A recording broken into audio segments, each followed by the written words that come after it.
Could you imagine a world where you could easily wear a device that monitors your health and doesn't interfere with your way of living?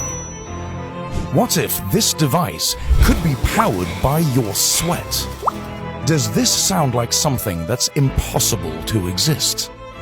Well, scientists believe they may be on the right track. This is Materials Lab, and today we are going to look at electronic skin. One such scientist is John Rogers. He leads a team at Northwestern University that develops soft, flexible, skin-like material with health monitoring applications. Along with Rogers are many other scientists studying electronic skin. Many universities are heavily invested in researching the possibilities of what it is capable of continuing to update frequently. Now, Rogers' team developed a device that is designed to be in the hollow base of the throat and communicate wirelessly over Bluetooth.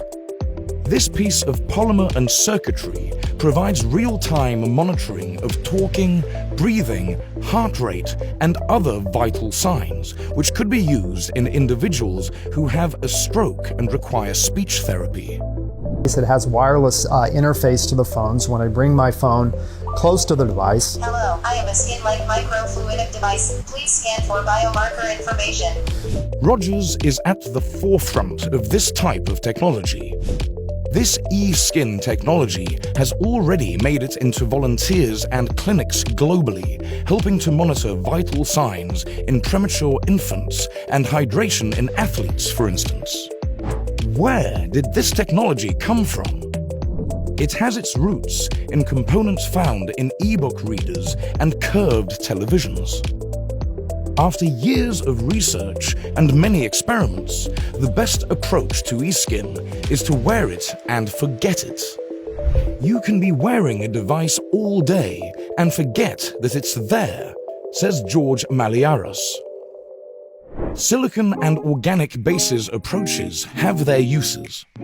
Organic electronics are suitable for large area, low-cost, disposable applications that require moderate electronic performance, whereas silicon is suitable for high-performance, small area applications. Another researcher, Mahu Bhaskaran from RMIT University in Melbourne, favors the inorganic approach.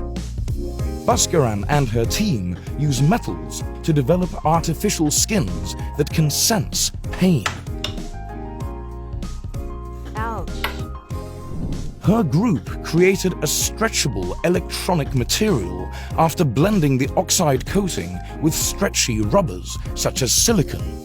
Bhaskaran and her colleagues took their research further by producing a material that can mimic the skin's response to excessive heat, pressure, and pain, as well as the brain's reaction to it.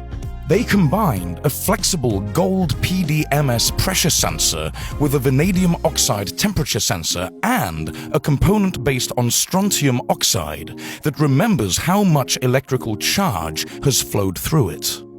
But what could be measured by electronic skin? Mostly the sensors are tactile and could measure the pressure being applied against the skin. Along with tactile sensors, it is possible for the electronic skin to sense many hazardous substances and pathogens. This advancement could lead to a quicker diagnostic and earlier treatment, which would increase the possibility of living. Actually, it's probably better than human skin. We show that we're able to classify textures just from direct touch without sliding. So humans need to slide to feel texture.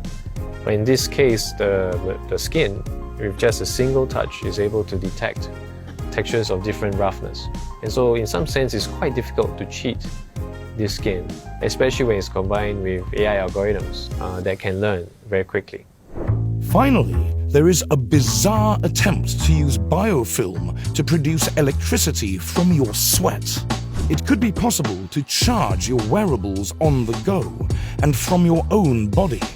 No more having to charge your watch daily as you sleep.